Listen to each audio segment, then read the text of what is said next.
good. Whenever. You're good? Whenever you. Is she mic'd? Are you mic'd? Yeah, I mic'd her. Hey, what's up? God bless you. Yep. Figured you need a lighter too. You want one now? No, I'll wait.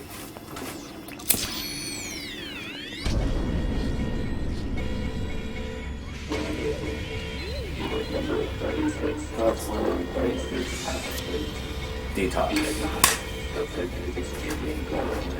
What do you think about people saying that drag queens are not performance artists? I think it's off. Please report to the dance floor. T-O-X T-O-X T-O-X T-O-X.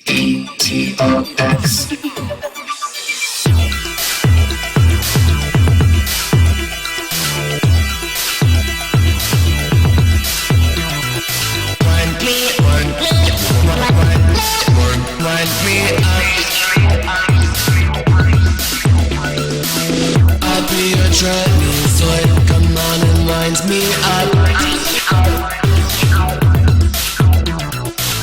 I'll be your drag me foot, come on and wind me up.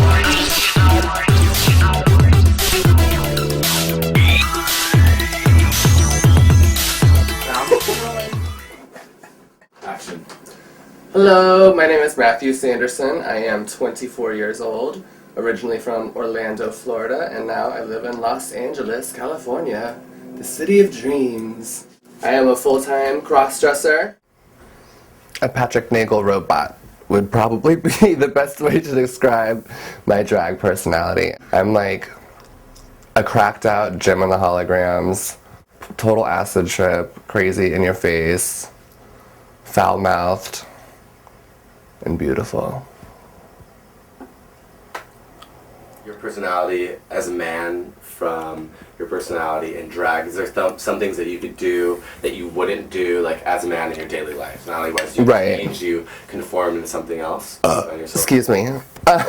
Too much Red Bull. What's your life story in a nutshell? I was born a little gay boy in Orlando, Florida, with a twin brother. Moved all around the country with my parents. My father was with the State Department. So I grew up in Colorado, Arizona, Fayetteville, North Carolina, yeehaw. And now I'm in Los Angeles. What do you love about performing? Everything. I love everything about performing. It's just like a total escape from reality. Like, I can come up with a crazy character and do whatever. I think it's the best job in the world. I think I get paid to have a good time, and it's a blessing to be able to do that. And that's the best part about performing for me. Seeing everyone's faces and smile, like, it's just great. It's very rewarding.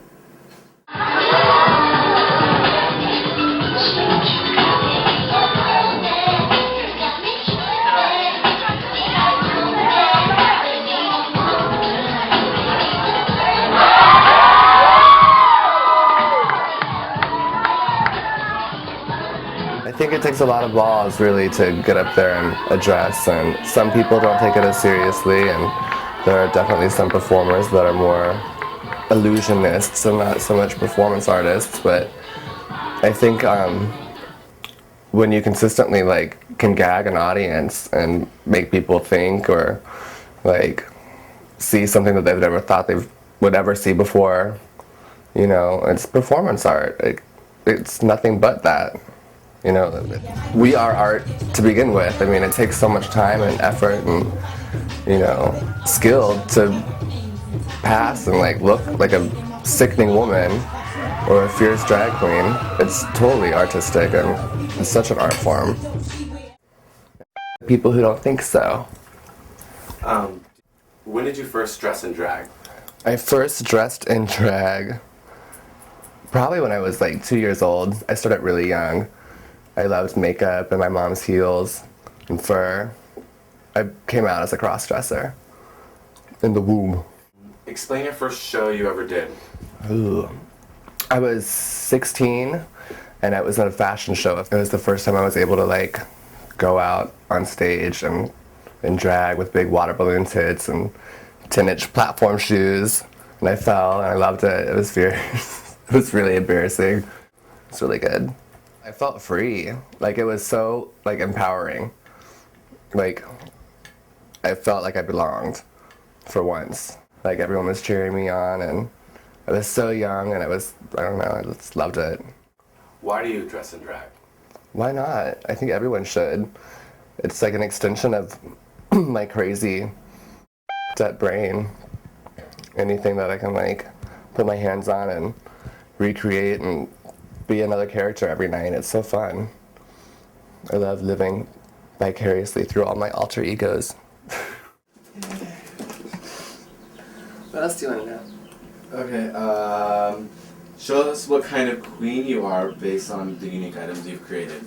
Ooh, this is something that I'm working on for a show coming up.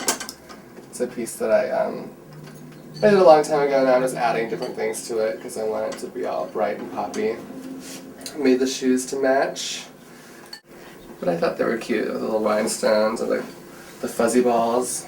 So now if I do have some tuck issues, I can always say, I don't care if you see my balls.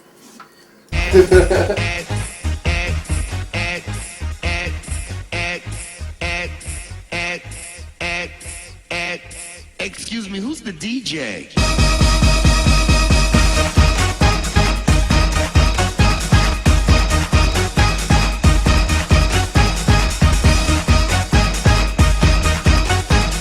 You know what? I feel some runway coming on right about now.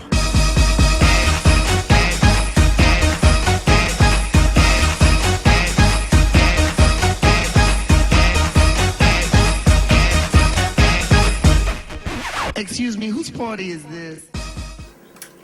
I just worked on this piece for a show I just had at the Roxy called Transcontinental. It's a brand new show that we're going to be doing once a month with a live band.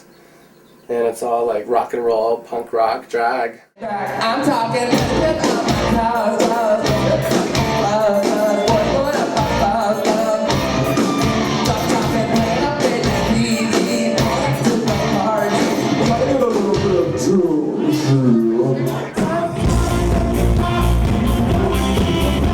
It's really fierce, actually. Let's see. This dress. This is one of my sexy, naughty, like, nurse numbers that I love. My good friend Eddie DeBar made this. This is one of my new favorite pieces, a Terry Mugler suit from the 90s. Simple, but it's Mugler, honey. You can't compete with Mugler. He's a genius. Makes me feel like Jackie O. Without the blood. And here's my cunty robot outfit for my song Trannyzoid. A really fierce, like, fetish bodice and bra, very, like, Terry Mugler. Since Lady Gaga's trying to bite my style and wearing everything Terry Mugler lately, I have to find my own shit now. Bitch. What's something that you feel that made you the person that you are today? 3 years ago, I was in a car accident, which I talked about my first audition tape for first season, and since then, had a little bit more work done, so you can't really see all the scarring, and I feel beautiful. Thank you, Melvin Propus. Did you almost die in the car accident? Yeah. Like, my whole forehead was ripped off, pretty much. I severed the main artery in my forehead. Had to be medevac to the hospital where they stitched me back together, had a plastic surgeon come in and fix my face up. Now I'm gorgeous. I didn't leave the house for 6 months, but thank God for modern medicine and plastic surgery. Besides your car accident, what other like heartaches or hardships have you gone through so far?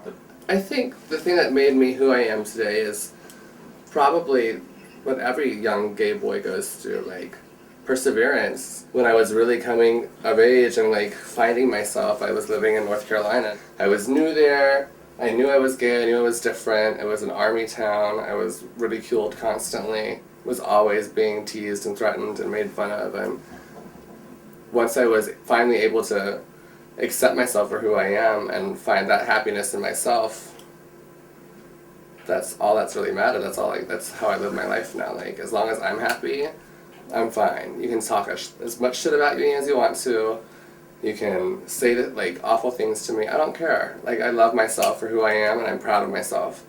And the people that are in my life are proud of me for that reason too, you know. Okay, and then here's a Miss America question for you. No. If you could change one thing in the world forever, what would it be and why? Free abortions. No. Make sure you're the If I could change one thing in the world,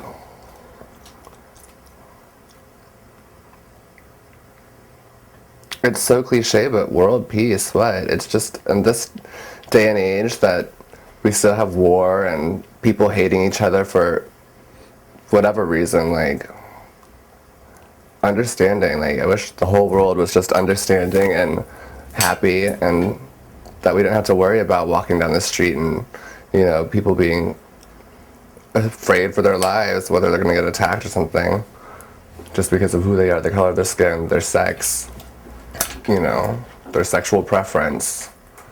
It's sad. Anything else that you That I have to say about drag? Or that you want to put out there about yourself? I think everyone already knows everything there is about me.